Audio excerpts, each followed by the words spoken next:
Series खज़ां की बारिश, किताब नंबर 3, दुल्हन का फरार। आवाज़ लुबाबा हैदर, पेशकश मीर कारवां। पार्ट 12। उन लोगों के जाने के बाद नजमी ने लालटेन की रोशनी में सरहाने के नीचे से पिस्तौल निकालकर खोला, उसकी गोलियों को चेक किया, दोबारा बंद करके सरहाने के नीचे रखा, उठकर दरवाजे की अंदर से कुंडी लगाई और लालटेन बुझाकर बिस्तर पर लेट गई। रात का तारीख सन्नाटा जैसे बाहर आम के काले बाग में सनसना रहा था। नजमी को नींद नहीं आ रही थी। वो देर तक बिस्तर पर पहलू बदलती रही। उस वक्त आधी रात गुजर चुकी थी कि जहां आम के बाग की हद शुरू होती थी वहां एक जीप आकर रुकी। उसमें से 3 आदमी जिन्होंने ढाटे बांध रखे थे खामोशी से उतरकर अंधेरे में पुरानी कोठी की तरफ बढ़े। एक आदमी जीप में ही बैठा रहा। ये तीनों पुरस्कार आदमी जिन्होंने ढाटे बांध रखे थे और कंधे से राइफलें लगी थी, हाथों में रिवॉल्वर लिए रात के अंधेरे में दरख्तों के नीचे से होते हुए पुरानी मुगलई कोठी की तरफ बढ़ रहे थे, जिसकी दूसरी मंजिल पर नजमी नींद और बेदारी के दरमियान झूल रही थी। जीप की धीमी आवाज उसने ऐसे सुनी जैसे ख्वाब में आवाज आई हो। उस पर नींद का गलबा था। तीनों आदमी ऐसे चल रहे थे जैसे वहां के चप्पे चप्पे से वाकिफ हों। अंधेरा भी उनकी राह में हायल नहीं हो रहा था। एक आदमी कोठी के सामने वाले बरामदे में एक तरफ रिवॉल्वर लेकर खड़ा हो गया। बाकी दोनों भी बरामदे के पास आ गए। ऊपर मंजिल को जाने वाली सीढ़ी खाली पड़ी थी, उसका कोई दरवाजा नहीं था। दोनों आदमी एक दूसरे के पीछे दबे पांव सीढ़ियां चढ़कर दूसरी मंजिल के दालान में आ गए। यहाँ अंधेरा था, दरवाजा बंद था। अंदर नजमी अब नींद की आगोश में थी। दोनों दबे पांव चलकर दरवाजे के दाएं बाएं खड़े हो गए। फिर उन्होंने बंद दरवाजे के साथ कान लगाकर अंदर कोई आवाज सुनने की कोशिश की, मगर खामोशी छाई हुई थी। वो एक दूसरे के करीब आ गए, फिर एक साथ 5 कदम पीछे हटे, रुके और एक साथ कंधों के बल दौड़कर आए और पूरी कुव्वत से बंद दरवाजे से टकरा गए। धड़ाम की आवाज के साथ दरवाजे का पुराना पट टूटकर गिर पड़ा। नजमी हड़बड़ा कर उठ बैठी। अंधेरे में उसे 2 आदमियों के साए छलांग लगाकर अंदर आते नजर आए।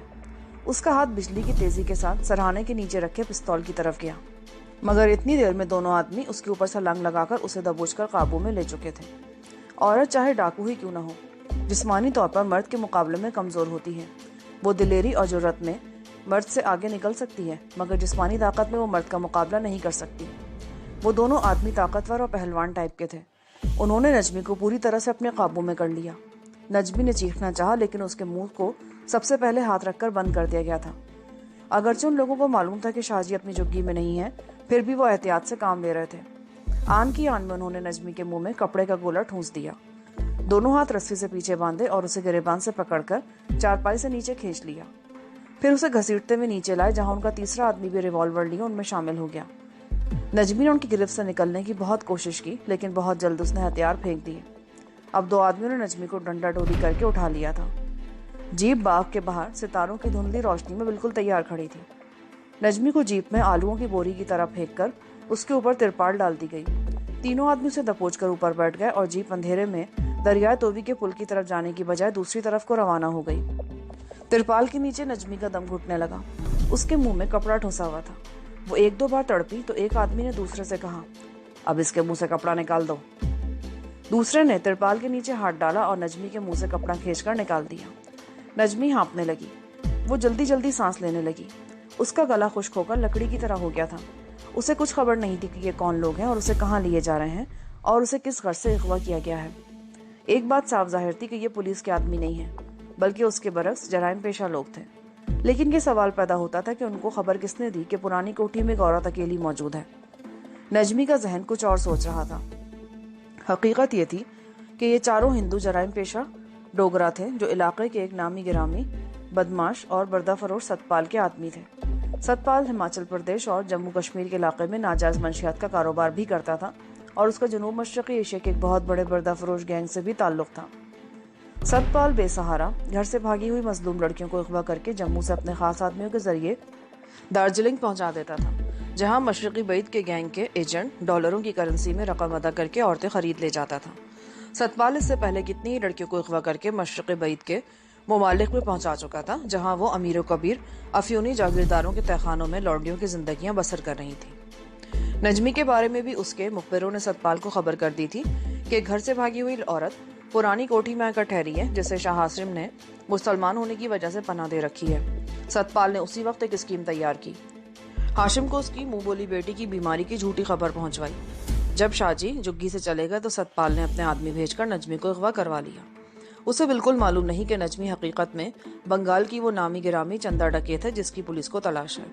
शुमाली हिंदुस्तान के उस इलाके तक चंदा की खबरें इतनी तफसील से नहीं पहुंची थी। रातों रात नजमी को सतपाल के खुफिया अड्डे पर पहुंचा दिया गया, जो जम्मू से दूर पठानकोट वाली सड़क पर पहाड़ियों के दरमियान एक पुरानी हवेली में वाक़ था। एक तंगो तारीख कोठरी में नजमी को फेंककर और बाहर से ताला लगाकर सतपाल के आदमी चले गए। सतपाल उस वक्त मेनोशी में मशगूल था। उसके आदमियों ने उसे जाकर इत्तला दी कि माल कोठरी में डाल दिया गया है। सतपाल ने अपने आदमियों को इनाम देकर कहा, जाओ दूसरे साथियों के साथ पहरे पर खड़े हो जाओ। उसके साथ ही सतपाल ने भरा हुआ रिवॉल्वर सदरी की जेब में रखा और उस कोठरी की तरफ चला गया। अंधेरे में नजमी जिलंगा सी घाट पर पड़ी आंखें फाड़ फाड़ कर देख रही थी कि यहाँ से फरार कैसे मुमकिन हो सकता। उसके हाथ अभी तक पीछे बंधे हुए थे। सतपाल ताला खोलकर अंदर आ गया। नजमी ने एक लहीम शहीम आदमी के साए को अंदर आते देखा तो तेज लहजे में पूछा कि उसे यहाँ क्यों लाया गया है। सतपाल ने जैसे उसकी बात सुनी ही नहीं, वो कोठरी के ताक की तरफ बढ़ा। माचिस जलाकर ताक में रखी लालटेन रोशन की। लालटेन की धीमी रोशनी में नजमी ने देखा कि सफेद और कुछ स्याह बालों वाला एक ऊंचा लंबा भारी भरकम आदमी ताक के पास खड़ा आगे पीछे झूल रहा था। नजमी को समझने में देर न लगी कि उसने पी रखी है। वो ऐसे कई पुरअज़ाब मरहलों से गुजर चुकी थी। सतपाल झूमता हुआ नजमी के पास आया और सदरी ऊपर उठाकर उसके मुंह से एक लफ्ज बोले बगैर सदरी की जेब से नायलॉन की रस्सी निकाली। नजमी के मुंह पर उल्टे हाथ का भरपूर थप्पड़ मारकर उसे चारपाई पर गिराया। फिर उसका पांव चारपाई की पायती की तरफ बांधने लगा। नजमी पूरी कुव्वत के साथ चारपाई पर से उछली, मगर बंधे हुए हाथ उसे कुछ करने नहीं दे रहे थे। सतपाल ने एक और थप्पड़ नजमी को रसीद किया। साथ ही नजमी की दूसरी टांग भी चारपाई के साथ रस्सी से बांध दी। फिर उसने रिवॉल्वर निकाला और चारपाई के पास रखे स्टूल पर बैठकर झूमते हुए बोला, आज से तेरा नाम कमला है। नजमी का खौलता हुआ खून उसकी आंखों में आ गया, मगर वो बेबस थी, कुछ कह नहीं सकती थी। सतपाल ने आहिस्ता आहिस्ता रिवॉल्वर का दस्ता नजमी की नाक पर मारना शुरू कर दिया। तुम्हारी नाक तोड़कर यहाँ नई नाक लगाई जाएगी। नजमी दर्द के मारे तड़प उठी। सतपाल ने कहकहा लगाकर रिवॉल्वर ऊपर उठाया और बोला, मगर तुम्हारी नाक तो खूबसूरत है कमला। मैं सतपाल हूँ, तुम्हारा पतिदेव। तुम मेरी पूजा करो, मेरी आरती उतारो। मैं तुम्हारा पतिदेव हूँ। उसकी दौंद ऊपर नीचे हो रही थी। नजमी ने आंखें बंद कर ली। उसे उस मकरू सूरत अफरियत से नफरत हो रही थी। अगर उसके हाथ खुले होते तो वो कम से कम उसको जहन्नुम में पहुंचाने की कोशिश जरूर करती। रात गुजर गई। दूसरे दिन एक आदमी ने आकर नजमी की टांगों की रस्सियां खोली, फिर उसके हाथों को भी खोला और एक गुसलखाने में धक्का देकर दरवाजा बाहर से बंद करके ताला लगा दिया। 3 दिन और 3 रातें नजमी उस कैद खाने की अंधेरी कोठरी में पड़ी रही। चौथे दिन की आधी रात को सतपाल के आदमी नजमी की कोठरी में आए। उसके हाथ पांव बांधकर उसके मुंह में रुमाल ठूसा और उठाकर बाहर ले गए। बाहर एक बंद वैगन खड़ी थी जिस पर शिवाजी एम्बुलेंस अंग्रेजी और हिंदी में लिखा था। नजमी को उठाकर एम्बुलेंस में डालकर वैगन का दरवाजा बंद करके ताला लगा दिया गया और वैगन रात के अंधेरे में कांगड़ा की तरफ रवाना हो गई। कांगड़ा पहुंचने के बाद एम्बुलेंस के अंदर ही सतपाल के खास आदमी ने नजमी को एक ऐसा इंजेक्शन लगा दिया जिससे उसका जिस्म सुन्न हो गया।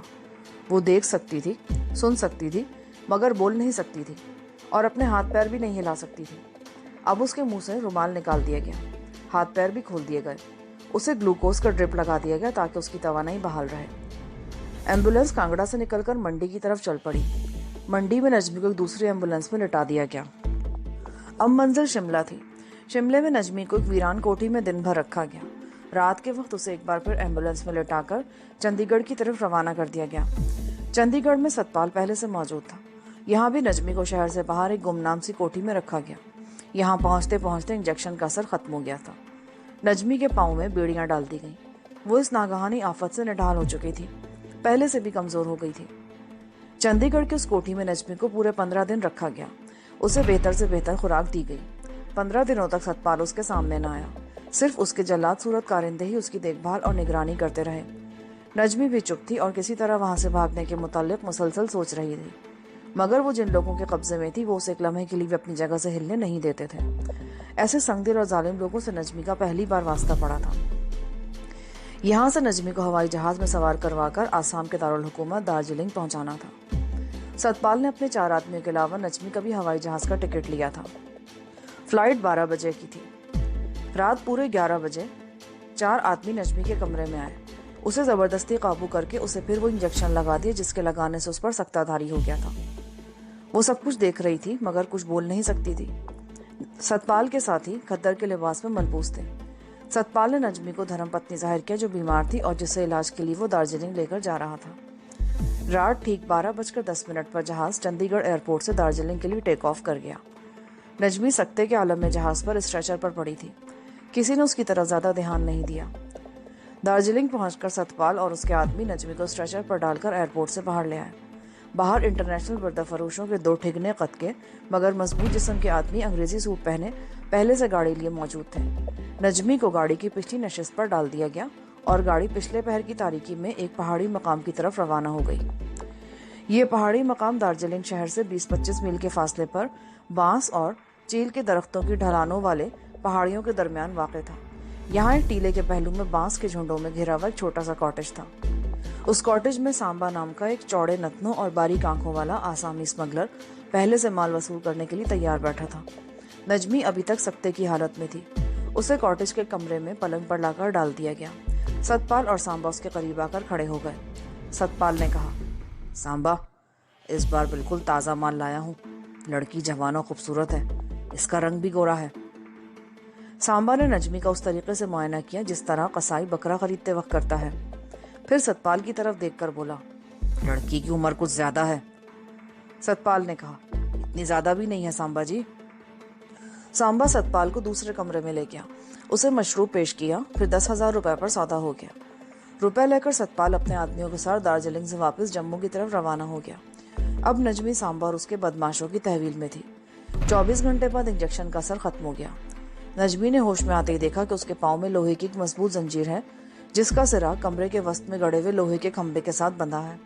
जंजीर इतनी लंबी थी कि वो कमरे में चल फिर सकती थी। कमरे में कोई खिड़की नहीं थी। उसकी दीवारें पत्थर की थी। 2 दरवाजे थे। एक बाहर बरामदे में खुलता था और दूसरा गुसलखाने का था। गुसलखाने में ऊपर एक छोटा रोशनदान था जिसमें आहनी सलाखें लगी हुई थी। उन सलाखों में से ऐसी रोशनी आ रही थी जैसे सूरज गुरूब हो चुका हो। नजमी ने मुंह हाथ धोया। वहां कोई आईना नहीं लगा था। एक कंघी पड़ी थी। नजमी ने अपने बालों में कंघी फेरी और जंजीर को झंझनाती वापस कमरे के वस्त में बिछी हुई बांस की चारपाई पर आकर बैठ गई। थोड़ी देर बाद दरवाजा खुला और 3 आदमी अंदर दाखिल हुए। तीनों नाटे कद के थे। उनके चेहरे आसामियों की तरह चपटे थे। उन्होंने रंगदार बुशर्टें और जीन्स पहन रखी थी। 2 आदमियों के हाथों में पिस्तौल थे। तीसरे के हाथ में खाने का ट्रे था। दोनों मुसल्ला आदमी दरवाजा बंद करके पिस्तौल लिए खड़े हो गए। तीसरे ने नजमी के आगे खाना रखा और फिर तीनों बाहर निकल गए। नजमी को बाहर ताला लगाने की आवाज आई। वो ठंडा सांस भरकर रह गई। उसे सख्त भूख लग रही थी। ट्रे में भुनी हुई छोटी मुर्गी का सूप, चावल और ठंडे पानी से भरा हुआ जग पड़ा था। वो समझ गई कि सतपाल उसे सांबा के पास फरोख्त करके चला गया है और चूंकि सांबा को उसे आगे किसी सेठ के जागीरदार के पास फरोख्त करना है, इसीलिए उसे बेहतर से बेहतर ग़िज़ा दी जा रही है ताकि उसकी खूबसूरती बहाल रहे और सांबा उसकी ज़्यादा से ज़्यादा कीमत वसूल कर सके। नजमी ने मायूसी और नाउमीदी के ख्यालात को झटक दिया और डटकर खाना खाया। उसने दिल में फैसला कर लिया कि जहाँ से और जब भी उसे फरार का मौका मिला तो वो वापसी के सफर में अपने इन दुश्मनों से पूरा इंतकाम लेगी। रात को उसके लिए चारपाई पर आरामदेह बिस्तर लगा दिया गया। नजमी को दार्जिलिंग के नवा में वाक़ उस कॉटेज नुमा कैद खाने में 15 रोज तक रखा गया। इस दौरान उसे बेहतरीन खाना खिलाया गया। रात सोने से पहले उसे अनानास का जूस भी बिला नागा पिलाया जाता रहा। इसका नतीजा यह निकला कि 15 दिनों में ही नजमी की सेहत पहले से बेहतर हो गई। उसका रंग निखर आया और चेहरे पर भी चमक आ गई। उसे कमरे से बाहर एक बार भी नहीं निकाला गया था और पाँव में बंधी हुई जंजीर को जराइम पेशा मर्द दिन में 2 बार चेक करते थे। जिस बर्दाफरोश सांबा ने नजमी को खरीदा था वो उस अरसे में सिर्फ एक बार नजमी के पास आया, उसका अच्छी तरह मुआयना किया और चला गया। नजमी ने उसे कहा कि वो उसे छोड़ दे, वो उससे ज्यादा रकम इसे अदा कर देगी, मगर सांबा ने उसकी बात पर ध्यान नहीं दिया और नजमी को हर तरह से जांचता और परखता रहा कि अच्छी खुराक उस पर क्या असर कर रही है। इस तरह नजमी को वहां 20 दिन गुजर गए। नजमी की निगरानी दिन के वक्त 7 आदमी करते थे जिनके पास राइफलें भी थी और आसाम के तलवार नुमा छुरे भी, जिसे वो ककरी कहते थे। रात के वक्त कॉटेज के इर्द गिर्द आग का अलाव रोशन करके 10 आदमी पहरे पर बैठ जाते। उन लोगों को खास तौर पर रात को शराब पीने से मना कर दिया गया था। नजमी ने बहुत गौर फिक्र किया लेकिन वहां से फरार की कोई सूरत नजर नहीं आई। गुसलखाने का रोशनदान ऊंचा था, वैसे भी उसमें लोहे की सलाखें लगी थी जिन्हें नजमी बगैर किसी हथियार के काट नहीं सकती थी। आखिर एक रोज नजमी के लिए लाल रंग की रेशमी साड़ी और नकली सोने के जेवर और फूलों के हार गजरे लेकर एक बूढ़ी औरत अंदर आई। वो सिवाय आसामी के कोई और जुबान नहीं समझती थी। नजमी समझ गई कि उसे आगे किसी के हाथ बेचा जा रहा है। उसने कोई एहतजाज नहीं किया और खामोशी से नए कपड़े पहन लिए। अब वो भी इस कैद खाने से छुटकारा हासिल करना चाहती थी। शायद आगे किसी नए माहौल में जाकर उसे फरार का मौका मिल जाए। ये उसके ख्वाबो ख्याल में भी नहीं था कि आगे वो किस किस्म के भयानक माहौल में जा रही है। रेशमी साड़ी पहनकर उसने बाल बनाए। आसामी औरत उसकी मदद कर रही थी। बालों में गजरे बांधे गए, गले में नकली सोने के जेवर पहने, पाँव में मोतियों वाली चप्पल पहने। जब आसामी औरत ने नजमी को शीशा दिखाया तो नजमी को अपनी शक्ल सूरत बड़ी खूबसूरत लगी। उसे कई साल पहले वाली लाहौर की नजमी याद आ गई। नजमी ने जल्दी से शीशा परे हटा दिया। वो लाहौर वाली नजमी की शक्ल नहीं देखना चाहती थी। तीसरे पहर सांबा एक गोल मटोल काले रंग के फूली हुई तोंद वाले आदमी को अंदर लेकर आ गया, जिसने सिल्क का कुर्ता और सिल्क की धोती पहन रखी थी। माथे पर लाल तिलक लगा था। गले में छोटा सा चमड़े का बैग लटक रहा था। उसने आते ही नजमी की तरफ घूरना शुरू कर दिया। उस वक्त कमरे में 100 वाट का बल्ब रोशन था और नजमी शानदार रेशमी बिस्तर पर बैठी थी। नजमी भी जानबूझकर उस काले भुजंग हिंदू की तरफ देखकर मुस्कुराई तो वो बेहद खुश हुआ। सांबा भी बहुत खुश हुआ, क्योंकि इस तरह से नजमी की कीमत में इजाफा हो सकता था। सांबा ने हिंदू से अंग्रेजी में कहा, ऐसा माल सारे इंडिया में इस वक्त नहीं है। महंगे दाम देकर इसे लखनऊ से खरीदा है। वैसे रहने वाली पंजाब की है और इसका नाम कमला है। मोटे भुजंग काले हिंदू ने कहा, दूध मक्खन की पली हुई मालूम होती है। ये काला भुजंग हिंदू शक्ल सूरत से तामिल लगता था। उसका अंग्रेजी बोलने का लहजा भी जुनूबी हिंद के लोगों जैसा था। नजमी ने भी अंग्रेजी में कहा, वो शख्स खुशकिस्मत होगा जो मुझे अपने पास रखेगा। हिंदू को तो हैरान होना ही था, लेकिन सांबा का तो मारे हैरत के बुरा हाल हो गया। उसको यकीन नहीं आ रहा था कि जिस लड़की को वो नाजायज तौर पर फरोख्त कर रहा है वो अपनी फरोख्त पर इतनी खुश होगी और अंग्रेजी जुबान भी जानती होगी। सांबा को मौका मिल गया। वो झट हिंदू तामिल की तरफ देखकर बोला, देखा, कमला पढ़ी लिखी भी है, MA पास है। वो खुद कहती है कि जो मुझे अपने पास रखेगा मैं उसे खिदमत करके खुश करूंगी। काले भुजंग तामिल ने सांबा का हाथ पकड़ा और उसे बाहर ले गया।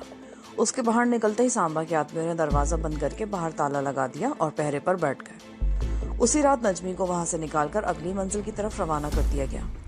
नजमी को क्या खबर कि सांबा ने उसे 50,000 के एवज खलीज बंगाल में वाक़े अंडमान के ऊपर शुमाल में लैंडफॉल नाम के एक दूर उफ्तादा जजीरे के बहुत बड़े चाय, कोको और कॉफी फार्म के एक मरहटा नजरात जागीरदार कार्टल के हाथों फरोख्त कर दिया है। हिंदू तामिल उस मरहटा जागीरदार कार्टल का एजेंट था और 1 लाख रुपया लेकर अपने मालिक के लिए कोई खूबसूरत औरत खरीदने आया था। उसके साथ जागीरदार कार्टल के बॉडीगार्ड्स का पूरा दस्ता आया हुआ था। नजमी को उस दस्ते की निगरानी में दार्जिलिंग से खलीज बंगाल के दूर उफ्तादा ऐन समंदर के बीच वाक़े जजीरे लैंडफॉल जाना था। लैंडफॉल नामी जजीरा ज़्यादा बड़ा नहीं था और सारे का सारा कॉफ़ी और गर्म मसालों के दरख्तों से भरा हुआ था। मराठे कार्टल के दादा ने अंग्रेज़ों से जजीरा उस ज़माने में 70,000 रुपये में ख़रीद लिया था। अंग्रेज़ों के जाने के बाद उस जजीरे पर भी इंडिया ने कब्जा कर लिया, लेकिन मराठा जागीरदार कार्टल ने इंडियन गवर्नमेंट से जजीरा 12 लाख रुपए के एवज लीज पर ले लिया। गवर्नमेंट ऑफ इंडिया ने सिर्फ ये शर्त लिखवाई कि जजीरे की कुल पैदावार का 1/3 हिस्सा उसे दिया जाएगा। ये सौदा जागीरदार कार्टल को महंगा नहीं था, चुनाचे उसने भी शर्त लिखवाई कि जजीरे पर उसका अपना हुक्म चलेगा और गवर्नमेंट उसमें मदाखलत नहीं करेगी। हिंदुस्तान की हुकूमत ने खुफिया तौर पर कार्टल से इस हिदायत के बाद मुआहदा कर लिया कि जजीरे का अमन व अमान ख़राब नहीं होगा। चुनाचे अब उस छोटे से जजीरे में कार्टल की अपनी फ़ौज थी, अपना जेल खाना था और पुलिस का इंतज़ाम भी अपना था। जजीरे में अमन व अमान बहाल रखने के नाम पर वो इंडिया से खुफिया तौर पर असलहा भी ख़रीदता था। इंडियन गवर्नमेंट ने महज नाम रखने की खातिर वहाँ अपना एक बंगाली पॉलिटिकल एजेंट छोड़ा था, जो जजीरे के मालिक कार्टल के एहसानात के बोझ तले दबा हुआ था और उसे शराब व कबाब से ही फुर्सत नहीं मिलती थी। कार्टल ने अपनी छोटी सी फौज और पुलिस में ज़्यादातर गोरखे भर्ती कर रखे थे, बाकी मराठे थे। महाराष्ट्र से ही उसने मराठा मजदूरों और काश्तकारों के कुनबे भी मंगवाकर जजीरे में आबाद करवा दिए थे। वो उन्हें हर किस्म की सहूलियात देता था। खुद मराठा था, इसलिए मराठों का बेहद ख्याल रखता था। जजीरे के दरमियान एक जगह उसने अपने लिए शानदार महलनुमा बहुत खूबसूरत और बड़ा बंगला बनवा रखा था। उस बंगले में हर किस्म की जदीद सहूलत मौजूद थी। उसकी शादी नहीं हुई थी, उम्र 50 के करीब पहुंच चुकी थी। वो एक भैंसे की तरह मजबूत था। उसने अपने महल में 20 औरतें डाल रखी थी, जिनमें आसामी, बर्मी, बंगाली और सलून की औरतें भी थीं। नजमी पहली पंजाबी औरत थी जो उस महल में दाखिल हो रही थी। चूँकि उस जजीरे का मौसम गर्म था और हब्स बेपनाह होता था, इसलिए कार्टल हमेशा सफ़ेद बुशर्ट और सफ़ेद पतलून पहने रखता था। बीए तक वो बम्बई में पढ़ता रहा था। फिर बाप के मरने के बाद जजीरे में आकर उसने जागीर का निज़ाम संभाल लिया था। नजमी उस मराठा भैंसे नुमा जागीरदार कार्टल की दाश्ता बनकर खलीज बंगाल के जजीरे लैंडफॉल में जा रही थी। अभी तक उसे सिर्फ इतना ही मालूम था कि उसे किसी तीसरे ग्राहक ने खरीद लिया है और हो सकता है वो चौथे हाथ मजीद फरोख्त कर दी जाए। दार्जिलिंग से रात के वक्त उसे एक बंद वैगन में बिठाकर ले जाया गया। अगरचे नजमी ने अपने रवैये से जाहिर किया था कि वो अपनी नई जिंदगी से मुतमईन है, ताहम तामिल हिंदू की गोरखा गार्ड नजमी के साथ ही वैगन में बैठी। उस वैगन में कोई खिड़की नहीं थी, सिर्फ छत में हवादान था। दार्जिलिंग से ये लोग मिजोरम सूबे के एक छोटे से पहाड़ी गांव में आ गए। यहाँ इनका पड़ाव चायाटोंग का एक पहाड़ी मकाम था जो सतह समंदर से तकरीबन 5000 फुट की बुलंदी पर था। उस इलाके की एक जाने बर्मा की सरहद थी और दूसरी तरफ चिटागोंग का पहाड़ी सिलसिले काक्स बाजार तक फैला हुआ था। 2 रोज तक नजमी को उसी जगह रखा गया। शिलांग से किराए पर लिया गया हेलीकॉप्टर चौथे रोज वहां पहुंचा। यह हेलीकॉप्टर जजीरे के मराठे जागीरदार कार्टल ने अपने ज़ाती इस्तेमाल की चीज़ों की सप्लाई के लिए चार्टर करवाया था और उसे कहा गया था कि वो चायाटोंग से आती दफ़ा उसके आदमियों को भी लेता है। काला तामिल गोरखा गार्ड ने नजमी को अपने साथ उस हेलीकॉप्टर में सवार कराया तो नजमी को पहली बार तशवीश हुई कि उसे कहीं बहुत दूर ले जाया जा रहा है। क्या वो हिंदुस्तान से बाहर जा रही है? एक एहसास उसके दिल में वसवसा बन गया था कि जूं-जूं वो दूर होती जा रही है, उसके फरार के रास्ते में मजीद दुश्वारियां पैदा होती जा रही हैं। उसके बावजूद नजमी ने हिम्मत नहीं हारी। उसने अपने दिल में अहद कर लिया कि वो जहाँ भी जाएगी वहाँ से एक न एक दिन ज़रूर फरार होगी और इन लोगों से अपनी रुसवाइयों का बदला लेगी जो उसे जम्मू से अगवा करके ले जा रहे हैं और जिनकी वजह से वो एक बार फिर जिल्लतों के दलदल में धकेल दी गई है। रात के पिछले पहर हेलीकॉप्टर चायाटोंग की पहाड़ी से उड़ा और जनूब की तरफ परवास करने लगा। दिन की रोशनी जब हुई तो नजमी ने नीचे झांक कर देखा। वो काले स्याह समंदर के ऊपर से गुजर रहे थे। नजमी ने इंग्लिश में हिंदू तामिल से पूछा कि वो कहाँ जा रहे हैं। उसने गर्दन खुजाते हुए अंग्रेजी में कहा, तुम अपने घर जा रही हो। नजमी ने दिल ही दिल में उसे गाली दी और चुप होकर बैठ गई। दोपहर के वक्त हेलीकॉप्टर जजीरा लैंडफॉल के ऊपर मंडलाने लगा। नजमी ने नीचे देखा। बेवसी शक्ल का एक हरा भरा सरसब्ज और शादाब जजीरा समंदर में पान के पत्ते की तरह पड़ा था। वो जोग्राफिया पढ़ी हुई थी। वो समझ गई कि यह जजीरा जज़ायर अंडमान का ही कोई जजीरा है, क्योंकि उसे दूर समंदर में दूसरे छोटे छोटे जजीरों का सिलसिला दूर तक फैला नजर आ रहा था। हेलीकॉप्टर नीचे हो रहा था। जजीरे के ऊपर दरख्त आ रहे थे। नजमी को सब्जे और नारियल के दरख्तों के दरमियान टीलों के बीच एक महल नुमा बहुत बड़ा कॉटेज दिखाई दिया, जिसके लॉन में एक तरफ 2 सफ़ेद मोटर कारें खड़ी थीं। हेलीकॉप्टर उसी सुर्ख सफ़ेद महल के अकबी लॉन में एक जगह उतरा। महल के मद्रासी, मराठी और गोरखे नौकर जो सफ़ेद वर्दियों में मलबूस थे आगे बढ़े। हेलीकॉप्टर के पंखे साकित हुए तो नजमी को लेकर हिंदू तामिल नौकरों के हमरा महल के ऊंचे ऊंचे सुतूनों वाले बरामदे की तरफ बढ़ा। सामने लकड़ी का ऊंचा दरवाज़ा था। बाहर 2 मुसल्लह गोरखे पहरा दे रहे थे। उन्होंने हिंदू के इशारे पर दरवाज़ा खोल दिया। अंदर एक वसी हॉल था जिसका फर्श बेशकीमत कालीनों से ढका हुआ था। गोल छत के साथ 6 फानूस लटक रहे थे। दोनों तरफ से मुनक्किश रेलिंग वाली घूमती सीढ़ियाँ ऊपर की गैलरी की तरफ जाती थीं। ये सीढ़ियाँ भी कालीन से ढकी हुई थी। यहाँ नौकर रुक गए। सिर्फ हिंदू जिसने नजमी को सांबा से खरीदा था साथ लेकर सीढ़ियाँ चढ़ने लगा। ऊपर गैलरी के आगे भी एक आलीशान दरवाज़ा था। यहाँ भी एक गोरखा पहरा दे रहा था। उसने हिंदू को देखकर दरवाज़ा खोल दिया। ये भी रेशमी कीमती कालीनों वाला एक आलीशान कमरा था जिसकी खिड़कियाँ मेहराबदार और बुलंद थीं। उनके आगे सफ़ेद और गुलाबी बारीक रेशमी पर्दे पड़े थे, जिनकी वजह से कमरे में अजीब किस्म की मिलीजुली रोशनी फैली हुई थी। यहाँ पहली बार नजमी ने 2 अधेड़ उम्र बर्मी चेहरे वाली औरतों को देखा जिन्होंने बेहद मेकअप किया हुआ था। जरबफ्त की साड़ियों में वो मलबूस थीं। कमरे की फ़िज़ा एयर कंडीशन थी और लतीफ़ खुशबू फ़िज़ा में तैर रही थी। उन औरतों ने नजमी को अपनी तहवील में लिया। हिंदू तामिल यहाँ से वापस चला गया। ये औरतें नजमी को लेकर एक और कमरे में आ गईं जहाँ आराइश का बेशुमार सामान पड़ा था। ये कोई ब्यूटी पार्लर लगता था। एक औरत ने अंग्रेज़ी में नजमी से पूछा, क्या तुम अंग्रेज़ी समझ लेती हो? नजमी ने इस बात में जवाब दिया तो औरत बोली, अब तुम्हें तैयार करना होगा। दूसरी औरत क्लोजेट में से 10-12 साड़ियाँ निकाल कर लाई। दोनों ने आपस में चंदा में मशवरा किया और फिर एक नीली साड़ी नजमी के लिए पसंद कर ली। नजमी कुर्सी पर चुपचाप बैठी सारा तमाशा देख रही थी। नजमी को नहलाया गया। उसके जिस्म पर खुशबुएं छिड़की गईं और बाल खास अंदाज से गूंदे गए। साड़ी पहनकर नजमी ने आईने में अपना अक्स देखा तो वो एक राजकुमारी लग रही थी। उसका गोरा रंग संगे मरमर की तरह चमक रहा था। दोनों औरतें भी उसके हुस्न से मुतासर हुए बगैर न रह सकी। उसके बाद नजमी को साथ वाले कमरे में ले जाया गया जो बेडरूम था। उसकी शान ही निराली थी। दीवारों पर कमखाब के निस्वारी पर्दों के दरमियान जगह जगह नीम और या औरतों की ऑयल पेंटिंग्स लगी हुई थी। बहुत बड़े चांदी के पायों वाले डबल बेड की जानिब क्यूपिड के बुत लगे थे। छत पर भी हिजान खेज तस्वीर बनाई गई थी। कमरे में हल्की रोशनी थी। पलंग के चारों कोनों पर ढके हुए लैंप रोशन थे, जिनकी रोशनी बहुत पुरस्कार और रुमानी थी। एक बर्मी औरत ने कहा, यह आज की रात तुम्हारा बेडरूम होगा। नजमी के मुंह से बेख्तियार निकला, और इसके बाद मुझे कहाँ रहना होगा? दोनों तजुर्बेकार बर्मी खादमाओं ने चौंक कर नजमी की तरफ देखा। एक खादमा बोली, ये तुम्हें कल सुबह बता दिया जाएगा कि इसके बाद तुम कहाँ रहोगी। दुल्हन बनी नजमी को शाही महल जैसे बेडरूम में अकेला छोड़कर दोनों खादमाएं चली गईं। नजमी ने दोबारा बेडरूम का जायजा लिया। फिर वो ईरानी कालीन पर आहिस्ता आहिस्ता बेआवाज कदमों से चलती ऊंची मेहराबी खिड़की के पास आ गई। उसने खिड़की का सफेद रेशमी पर्दा एक तरफ हटाकर नीचे कुशादा लॉन में देखा।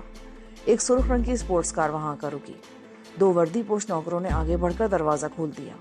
अंदर से गठे हुए सर और चौड़े चकले बनमानस जैसे शानों वाला एक स्याफाम आदमी बाहर निकला, जिसने सिल्क का सफेद कुर्ता पजामा पहन रखा था। उसके हाथ में हंटर था। वो हंटर को फिजा में लहराता महल के दरवाजे की तरफ बढ़ा। नजमी समझ गई कि यही वो मराठा जागीरदार कार्टल है जिसने उसे 50,000 रुपए में खरीदा है। वो जल्दी से पलंग पर आकर बैठ गई। नजमी बेशकीमत साड़ी पहने दुल्हन बनी पलंग पर बैठी थी। उसे हर हालत में इस नए और खूबसूरत कैदखाने से फरार होना था। कुछ वक्त के लिए उसने हालात से समझौता करने और फिर सूरत हाल का जायजा लेकर कोई राह फरार इख्तियार करने का इरादा किया था। वहां जिस किस्म का माहौल था और हिंदुस्तान से वो जितनी दूर आ गई थी, उसके पेश नज़र इस किस्म के लाहे अमल के सिवा कोई दूसरा रास्ता उसे बज़ाहिर नजर नहीं आता था। ऊंचे महलाती दरवाजे का पर्दा हटा। नजमी ने गर्दन मोड़कर देखा। दरवाजे में वही काला स्याह महसन उमा जागीरदार काटल हाथ में हंटर लिए उसे घूर रहा था। ये किस किस्म का आदमी है? नजमी के दिल में ख्याल आया। कार्टल हंटर को मरोड़ता हुआ नजमी के पास आकर पलंग पर बैठ गया। नजमी को अजीब किस्म की बू आई। ये बू उसने घने जंगलों में पानियों के जोहड़ों के करीब से गुजरते हुए अक्सर महसूस की थी। कार्टल ने अगरचे अपने सिल्क के कुर्ते पर आला परफ्यूम की पूरी बोतल उंडेल रखी थी, उसके बावजूद छिछलते पानी की नागवार बू नुमाया थी। नजमी को सादमी से शदीद कराहत महसूस हुई। उसने फैसला कर लिया कि वो उस भैंसे से दूर ही रहेगी। कार्टल ने भारी और बैठी हुई आवाज में अंग्रेजी में कहा, मुझे बताया गया है कि तुम अंग्रेजी जानती हो, क्या ये सच है? नजमी ने इस बात में सिर हिलाया तो कार्टल ने अंग्रेजी में बात शुरू कर दी। मैंने तुम्हें सबसे ज्यादा कीमत देकर खरीदा है। आज से तुम मेरी हो और जब तक जिंदा रहोगी मेरी ही बनकर यहाँ रहोगी। नजमी ने दिल में नफरत के साथ कहा, तू तो क्या, तेरा बाप भी मुझे यहाँ नहीं रख सकेगा। तुम जानते नहीं हो कि तुम्हारा अहमक दलाल किस औरत को खरीद कर यहाँ ले आया है। कार्टल बोला, उठो मेरे साथ आओ। नजमी ने कार्टल की तरफ देखा। वो हंटर को मरोड़ते हुए नजमी की आंखों में आंखें डालकर उसे घूर रहा था। उठो मेरे साथ आओ। नजमी पलंग से उठ खड़ी हुई। कार्टल आगे आगे चलने लगा। बेडरूम से निकलकर वो दूसरे कमरे में आया तो यहाँ से लकड़ी का एक जीना नीचे जाता था। नीचे चलो। तुम मुझे कहाँ लेके जा रहे हो? तुम्हें मुझसे कोई बात पूछने का हक किसने दिया है? कार्टल ने हंटर का दस्ता नजमी की गर्दन से लगाकर दबाया और चीख कर बोला। नजमी के तन बदन में आग सी लग गई। उसकी आंखें भी दहकने लगी, मगर उसने इंतहाई जब्त से काम लिया। मसलहत भी इसी में थी। वो जीना उतरने लगी। नीचे एक तहखाना था जिसके फर्श पर लोहे का खाली पलंग बिछा था। तहखाने में नीम अंधेरा था। नजमी ये देखकर चौंक सी गई कि पलंग के सरहाने की जानिब दीवार के साथ लगकर 2 नाटे कद के स्याफाम हबशी नुमा हट्टे कट्टे आदमी हाथ बांधे खड़े थे। वो रुक गई। उसने कार्टल की तरफ देखा। कार्टल ने स्याफाम नौकरों को इशारा किया। इशारा पाते ही दोनों हबशी नजमी पर टूट पड़े। उन्होंने उसको पलंग पर जबरदस्ती लिटाकर उसके दोनों हाथ और पांव पलंग की रेलिंग के साथ बांध दिए। नजमी चीख कर बोली, ये क्या बदतमीजी है? क्या तुम अपनी खरीदी औरतों के साथ ये सलूक करते हो? कार्टल ने कोई जवाब नहीं दिया। नौकरों को इशारा किया। वो सर झुकाने के बाद जीना चढ़कर तहखाने से बाहर निकल गए। उनके निकलते ही कार्टल ने नजमी पर हंटर बरसाने शुरू कर दिए। नजमी के लिए एक नागहानी आफत थी। हंटर की जरबों से उसका जिस्म तड़प उठा। हंटर उसकी रानों और सीने पर पड़ रहे थे। दर्द से उसका जिस्म फटा जा रहा था। कार्टल ने हाथ रोका और नजमी के करीब आकर उसके गाल पर जोर से थप्पड़ मारा। जो औरत पहली बार यहाँ आती है उसके साथ यही सलूक किया जाता है। मैं इसे जरूरी समझता हूँ। कार्टल का सांस फूला हुआ था। वो बनमानस की तरह सांस ले रहा था। हंटर को उसने अपनी गर्दन में डाला और जीना चढ़ते हुए तहखाने से चला गया। यहाँ पर पार्ट 12 का इख्तिताम होता है। आगे कहानी सुनने के लिए पार्ट 13 समाप्त फरमाएं।